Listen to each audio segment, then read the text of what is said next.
की आड़ में मुनाफाखोर भी सरगर्म हो गए। झंग में दुकानदार अशिया फरोनोश के रेट मन मर्जी से वसूल करने लगे। सब्जी फ्रूट की कीमतें आसमान से बातें करने लगी।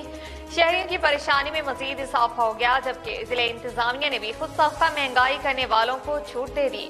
मजीद बता रहे हमारे साथी एंकर मोहम्मद अमजद। जी अमजद साहब, बताएगा क्या सूरत हाल है वहाँ पर? हाँ बिल्कुल इकरा, जंग में सैलाब आया और महंगाई साथ लाया है। अशिया फरोनोश की तमाम चीज़ों को रेट जो हैं वो आसमान को छू रही हैं। सब्जियां, दालें, घी, फ्रूट और तमाम जो खाने पीने वाली अशियां हैं, इनकी कीमतें जो है वो बढ़ा दी गई हैं, दुगनी कर दी गई हैं। इसकी एक वजह ये भी बताई जा रही है कि सैलाब की वजह से काश्तकारों ने जो सब्जियां वो काश्त कर रखी थी वो सैलाब में बह गई हैं। जबकि दूसरी वजह ये भी बताई जा रही है कि जो दीगर अजला से सब्जियां, फ्रूट वगैरह जो है कि ट्रक यहाँ पर आते थे, वो रास्ता ख़राब होने की वजह से ज़िला झंग सब्जी मंडी में नहीं पहुँच रहे, जिसकी वजह से जो है महंगाई का एक बड़ा तूफान आ गया है।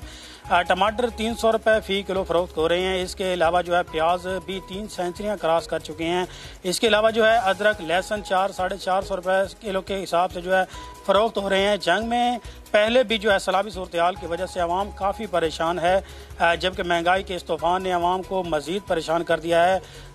इस तरह जो है ज़िले इंतज़ामी की जानिब से रोज़ाना की बुनियाद पर जो है रेट लिस्टें भी दुकानदारों में तकसीम की जाती हैं, लेकिन हमने देखा है कि ये दुकानदार रेट लिस्टों को आवेज़ा तो कर देते हैं मगर इस पर जो है अमल दरामद नहीं करते।